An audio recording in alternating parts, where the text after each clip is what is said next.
Friends அனைவருக்கும் வணக்கம். இன்னைக்கு வந்து சூப்பரா ஒரு ஸ்பெஷல் டே தான். அதனால நம்ம வீட்டில் லஞ்ச் மெனு ஒரு ஸ்பெஷல் தான். இது வந்து நைட்டு டின்னருக்கு தான். ஏன்னா நைட்டு தான் வந்து டின்னர் சாப்பிட்றது வீட்டுக்காரர் வந்து வீட்டில் இருப்பாங்க. அதனால பொறுமையா செய்யலாம் அப்படின்ட்டு மத்தியானம் சாப்பாடு செய்யல. நைட்டுக்கு தான் இன்னைக்கு ஸ்பெஷலான ஒரு சூப்பரான சாப்பாடு. வாங்க என்னன்னு பார்க்கலாம்.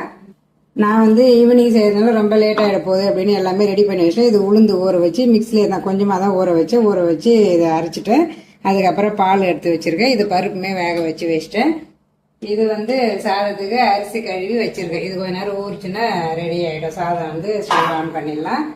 அதுக்கப்புறம் கேரட் பீன்ஸ் எல்லாமே அரிஞ்சு வச்சிட்டேன். சாம்பாருக்கு தேவையான காய்கறியுமே அரிஞ்சு வச்சிட்டேன் எல்லாமே. ஏன்னா அதுக்கப்புறம் நம்ம வந்து ஈவினிங் செய்யறதுக்குள்ள ரொம்ப நேரம் ஆகிடும். இதெல்லாம் அரிஞ்சு ரெடி பண்ணின்னு வர்றதுக்குள்ள நல்லா எல்லாமே ரெடியாக வச்சோம்னா கடை சமைச்சிடலாம் அப்படின்ட்டு. ஏன் நைட் டைம்ன்றதால கொஞ்சம் நிறைய செஞ்சாலும் வேஸ்ட்டு தான். நாளைக்கும் வந்து காலையில் வச்சு செய்யறதுக்கும் நம்மளுக்கு டைமும் இருக்காது. செஞ்சாலும் யாரும் அவ்வளோவா விரும்பி சாப்பிடவும் மாட்டாங்க. அதனால இப்போ நைட்டுக்கு ஒரு வேலைக்கு மட்டும். அதனால கொஞ்சம் திட்டமாக தான் எல்லாமே செய்யணும். இது வந்து ஒரு ஸ்பூன் அளவுக்கு நெய் இதில் சேர்த்துக்கிறேன். அதுக்கப்புறம் இது வந்து சாம்பாருக்குமே எண்ணெய் ஊற்றிட்டேன். பருப்பு வெந்துடுது. இது வந்து எண்ணெய் ஊற்றி ஒரு பக்கம் காய் வதக்கினா சீக்கிரம் வேலை முடியும். அதுக்கப்புறம் இது வந்து பொரியலுக்கும் வானல் வச்சிட்டேன். கேரட் வந்து சீவில் சாப்பரில் போட்டு நல்லா சாப் பண்ணி வச்சுருக்கேன். சீவில் தான் இன்னும் நல்லா இருந்துருக்கும். ஏன்னா நான் வந்து கொஞ்சமாக பாத்திரம் எல்லாமே கொஞ்சம் எடுத்து வச்சிட்டேன். இந்த 1 வீக்குக்கு வந்து கொஞ்சம் ஜாமானை வச்சு மட்டும் சமைச்சு பார்க்கலாம். ஏன்னா பாத்திரம் வந்து கொட்டன்னு இருக்குது கிச்சனில். அதனால திட்டமாக வச்சு சமைச்சு நம்ம வந்து கொஞ்சம் ட்ரை பண்ணலாம். ஏன்னா நிறைய பாத்திரம் வேஸ்ட்டாக சும்மாவே இருக்குது. நிறைய நம்ம எடுக்கவே மாட்டோம். அதனால இருக்கிற பாத்திரத்தை மட்டும் சமைச்சோம்னா நம்மளுக்கு எவ்வளவு பாத்திரம் வேணும் அப்படின்றது தெரியும் இல்லையா. அதனால வந்து ஒரு வாரம் தையல் பார்க்கறதுக்காக எல்லாத்தையும் கொஞ்சம் வந்து எடுத்து வச்சிருக்கேன். அதுல சீவலையும் எடுத்து போட்டேன். அதனாலதான். ஆனால் சீவல் எடுக்கணும். சீவல் தேவைதான். பீட்ரூட் பொடி பண்ணுவோம், கேரட் பொடி அதெல்லாம் பண்றதுக்கு வேணும். அதை எடுக்கணும். இது வந்து வடை போட்டுருவோம். இதுல வடை போட்டு அவருமா பொரியல் பண்ணிக்கலாம். ஏன்னா அந்த எண்ணெய் வாங்குறது அப்படியே வேஸ்டா இருக்கும். அதனால வடை ஒரு 4-5 வடை தான் போட போறோம். அதை போட்டுட்டு அதுக்கப்புறம் பொரியல் பண்ணிக்கலாம் அப்படின்ட்டு திடீர்னு தான் ஐடியா வந்தது. நெய்யிலே வந்து நல்லா அந்த கேரட் இந்த அளவுக்கு நல்லாவே வதங்கணும். வதங்கினா அந்த பச்சை வாசனை வராமல் இருக்கும். அதனால நல்லாவே வதக்கி எடுத்துக்கிறேன். இது வந்து வெங்காயம் போட்டு தக்காளியுமே கொஞ்சம் நல்லாவே வதங்கிட்டு சாம்பாருக்கு இப்போ தக்காளி காயெல்லாம் சேர்த்துக்கலாம். கேரட் பீன்ஸு முருங்கைக்காய் ஒரு பாதி முருங்கைக்காய் தான் சேர்க்குறேன். இது வந்து ஒரு 1/2 லிட்டர் அளவுக்கு இருக்கும் பால். அதையுமே அதை சேர்த்துக்கிறேன். இது வந்து எண்ணெய் நல்லாவே காஞ்சிருக்கு. வடைக்கு வந்து ஒரு பச்சை மிளகா ஒரு மீடியம் சைஸ் வெங்காயம் 1 கட் பண்ணி போட்டு வச்சேன். ஒரு கொஞ்சம் கருவேப்பிலை சேர்த்துக்கிறேன். இதில் வந்து கேரட் கூட துருவல் போடலாம். கேரட் துருவி போடலாம். அதுக்கப்புறம் வந்து நிறைய புதினா இலை கூட போட்டு மெது வடை சுட்டோம்னா நல்லா இருக்கும் டேஸ்ட்.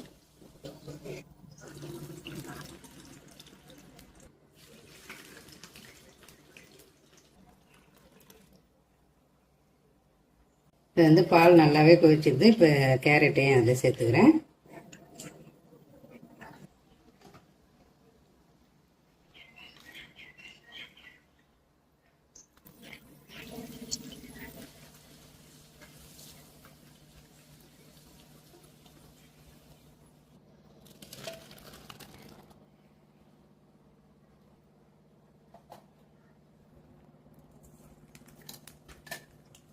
இது வந்து பீன்ஸ் பொரியலுக்கு எண்ணெய் ஊற்றி கடுகு நல்லாவே பொரிஞ்சிது. ஒரு மீடியம் சைஸ் வெங்காயம் 1 கட் பண்ணிக்கலாம். அப்படின்னு போட்டுக்கலாம்.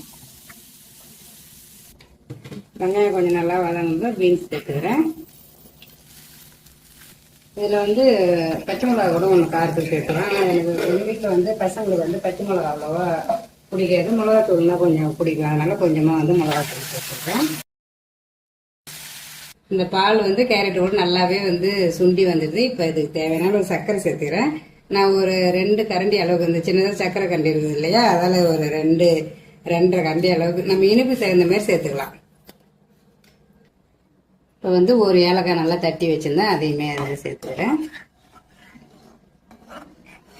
சர்க்கரையுமே போட்டு நல்லா வந்து சுண்டி வந்துடுது. இன்னும் கொஞ்சம் நேரம் இருந்ததுன்னா ரெடி ஆகிடும். இந்த ஸ்டேஜில் கொஞ்சமாக வந்து நெய் சேர்த்துக்கலாம். ஏன்னா அல்வானா நெய் இருக்கணும். அப்போதான் வந்து அது அல்வா மாதிரி இருக்கும். பீன்ஸ் பொரியல் வந்து நல்லாவே ரெடி ஆயிடுச்சு. நான் வந்து தேங்காய் பூ போடல, ஏன்னா வெங்காயமே போட்டதால அதுவே கொஞ்சம் நல்லா டேஸ்ட்டாக தான் இருக்கும். அதனால தேங்காய் பூ போடலை. இந்த பச்சை பருப்புலாம் சேர்த்தோம்னா இன்னும் தேங்காய் பூ போட்டு செஞ்சோம்னா இன்னும் நல்லாவே டேஸ்ட் நல்லா இருக்கும். நான் அதனால பச்சை பருப்புலாம் போடல, வெங்காயம் மட்டும்ன்றதால சிம்பிளாக அப்படியே வச்சாச்சு. இது போட்டு சர்க்கரை பால் நெய் எல்லாமே நல்லாவே கரைஞ்சி வந்துட்டு பாருங்க. நல்லா ஓரளவு கொஞ்சம் அல்வா பருப்பு வந்துட்டு இப்போ வந்து இந்த ஸ்டேஜில் கொஞ்சமாக நெய் ஊற்றி முந்திரி பருப்பை வறுத்து அப்படியே அதிலே பரட்டி விட்டோம்னா நல்லா சூப்பராகவே ரெடி ஆகிடும். நான் அதிலே சேர்த்துக்கிறேன். தனியாக வந்து முந்திரி பருப்பு தாளிகளை இதிலே நெய் சேர்த்துக்கலாம்.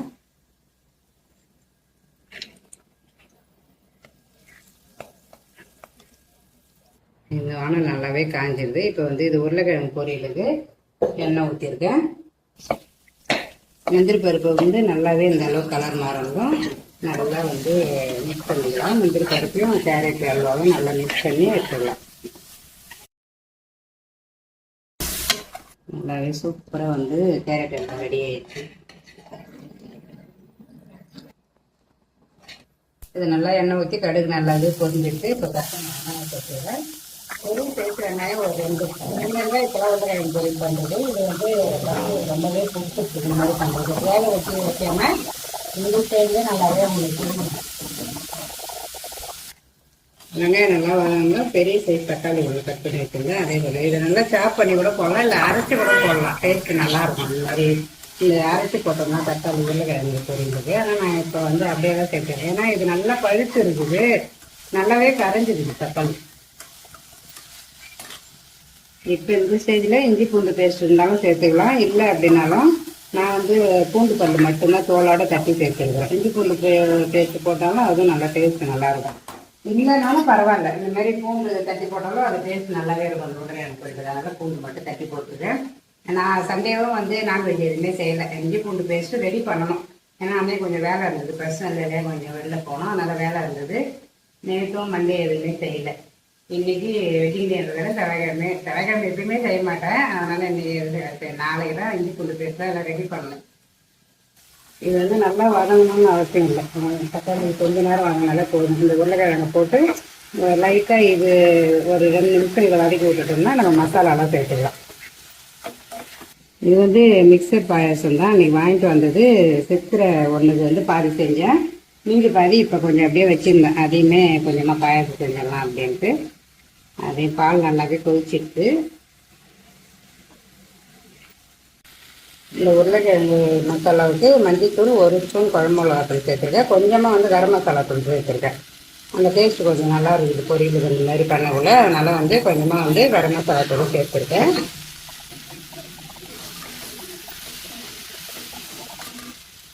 இப்போ இது மசாலாலாம் சேர்த்து லைட்டாக அந்த பச்சை வாசனை போனதும் தண்ணி சேர்த்தோம்னா அந்த உருளைக்கிழங்கு வேகிறதுல தண்ணி சேர்த்தோம்னா உருளைக்கிழங்கு பொரியல் நல்லா சூப்பராகவே ரெடி ஆகிடும். ஏன்னா நம்ம குக்கர்லாம் வேக வச்சா இப்போ இந்த உருளைக்கிழங்குலாம் வந்து அப்படியே ஒரு மாதிரி ரொம்ப குழஞ்சி போயிடுது. அப்படியே ஒரு மாதிரி குழன்னு ஆகிடுது. அது பொரியல் பண்ணாலும் பொரியல் மாரி இருக்க மாட்டேது, அது புட்டு மாரி உருளைக்கிழங்கு புட்டு மாரி ஆகிடுது. அதனால தான் இந்த மாதிரி வந்து பொரியல் பண்ண ஆரம்பிச்சிட்டேன். இதுவுமே நல்லா தான் இருக்குது. சூப்பராக வந்து இன்றைக்கி ஸ்பெஷல் டே, ஸ்பெஷல் லஞ்ச் எல்லாமே ரெடி ஆகிடுச்சு. நல்லா சூப்பராக இனிப்பான பாயாசம். பசங்க வந்து இன்றைக்கி மீல்ஸ் வேணும் அப்படின்னாங்க. எப்படியும் நான்வெஜ் வாங்கி தர மாட்டேங்க, செய்ய மாட்டேங்கன்னு தெரியும். எங்களுக்கு மீல்ஸாவது வேணும் அப்படின்னாங்க. அதனால தான் இன்றைக்கி வந்து வீட்லேயே சூப்பராக ஒரு மினி மீல்ஸ் ரெடி பண்ணியாச்சு. மெதுவடை, அதுக்கப்புறம் பீன்ஸ் பொரியல், இது வந்து கேரட் அல்வா, சுட சுட சாதம், சாதத்துக்கு கேரட் பீன்ஸ் மாங்காய் முருங்கைக்காய் கத்திரிக்காய்லாம் போட்டு சாம்பார், அதுக்கப்புறம் நல்லா சூடான தக்காளி ரசம், அதுக்கப்புறம் தொட்டுக்கிறதுக்கு அப்பளம், அதுக்கப்புறம் உருளைக்கிழங்கு பொரியல். சூப்பராக இந்த லஞ்ச் வீடியோ உங்களுக்கு பிடிச்சிருந்தா லைக் பண்ணுங்கள், ஷேர் பண்ணுங்கள், கமெண்ட் பண்ணுங்கள். மறக்காமல் நம்ம சிகப்பு ரோஜா சேனலுக்கு சப்ஸ்கிரைப் பண்ணுங்கள். பாய்.